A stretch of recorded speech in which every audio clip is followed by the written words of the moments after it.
Hello मित्रों, स्वागत है आपका मेरे YouTube चैनल raghavsir.com में।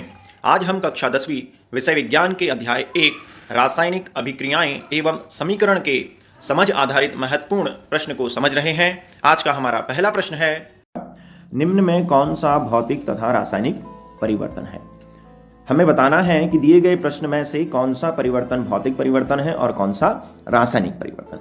भौतिक और रासायनिक परिवर्तनों की पहचान करने के लिए हम आपको यहाँ पर कुछ हिंट दे रहे हैं। भौतिक परिवर्तनों में क्या होता है, उस हिंट के आधार पर आप आसानी से भौतिक परिवर्तनों की पहचान कर सकते हैं। ऐसी प्रकार रासायनिक परिवर्तनों की।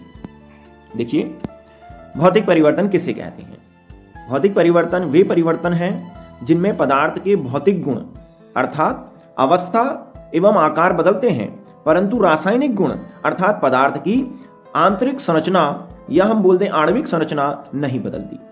और चूंकि पदार्थ की आणविक संरचना नहीं बदलती, इस प्रकार के परिवर्तनों में नए पदार्थ का निर्माण नहीं होता और हम पुराने पदार्थ को वापस प्राप्त कर सकते हैं।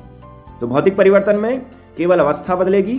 पदार्थ ठोस अवस्था में है तो वो द्रव या गैस अवस्था में जा सकता है, या गैस अवस्था में है तो पुनः अपनी द्रव और ठोस अवस्था में आ सकता है। साथ ही साथ आणविक संरचना अर्थात परमाणुओं की संरचना नहीं बदलेगी और नया पदार्थ नहीं बनेगा। जबकि रासायनिक परिवर्तन इसके बिल्कुल विपरीत होता है।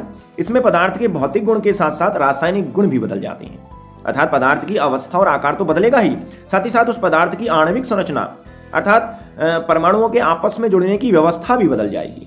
और चूंकि आणविक संरचना बदल जाएगी, रासायनिक परिवर्तनों के बाद हमेशा एक नए पदार्थ का निर्माण होगा, और चूंकि नया पदार्थ बन जाएगा तो हम पुराने पदार्थ को वापस प्राप्त नहीं कर सकेंगे। तो अब हम देखते हैं एक एक करके। सबसे पहला है पेट्रोल का वाष्पीकरण। पेट्रोल का वाष्पीकरण है कि पेट्रोल एक निश्चित तापमान पर अपनी द्रव अवस्था से गैस अवस्था में बदल जाएगा। यहां पर केवल अवस्था बदल रही है, पेट्रोल द्रव अवस्था से गैस अवस्था में बदल रहा है, और हम चाहें तो पुनः उस गैस को ठंडा करके पेट्रोल को तरल रूप में प्राप्त कर सकते हैं। कोई नया पदार्थ नहीं बना, इसलिए पेट्रोल का वाष्पीकरण एक भौतिक परिवर्तन है। एलपीजी का दहन। एलपीजी हमारे घरों में लाल रंग के सिलेंडर में जो गैस भरी हुई रहती है उसे हम एलपीजी कहते हैं। इसका मुख्य घटक है ब्यूटेन C4H10।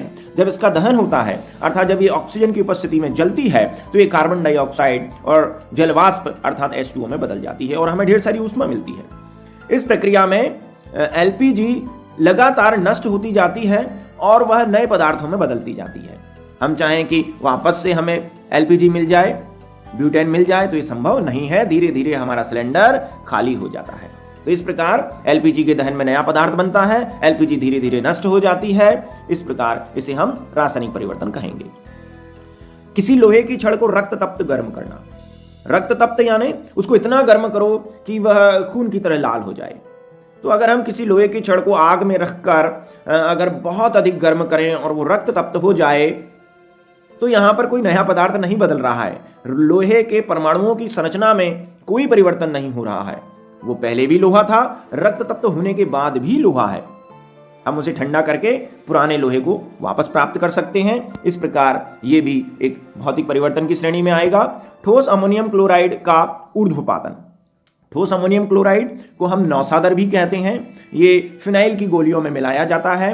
अगर इन्हें हम थोड़ा सा गर्म कर दें तो ये गैस में बदल जाते हैं।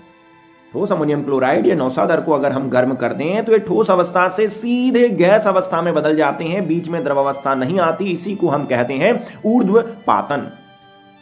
ऊर्ध्वपातन के बाद अगर हम जो गैस हमें प्राप्त हुई है अमोनियम क्लोराइड की, अगर उसे हम ठंडा कर दें तो वापस हम ठोस अमोनियम क्लोराइड को प्राप्त कर सकते हैं। क्योंकि इस परिवर्तन में कोई रासायनिक नया पदार्थ नहीं बनता है और हम ऊर्ध्वपातन के बाद पुनः गैस को ठंडा करके ठोस अमोनियम क्लोराइड या नौसादर प्राप्त कर सकते हैं। तो ये भी हमारा भौतिक परिवर्तन है।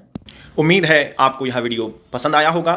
इसे अधिक से अधिक लाइक तथा शेयर कीजिए तथा ऐसे अन्य शिक्षास्पद वीडियो को देखने के लिए मेरे चैनल को सब्सक्राइब कीजिए। बहुत बहुत धन्यवाद।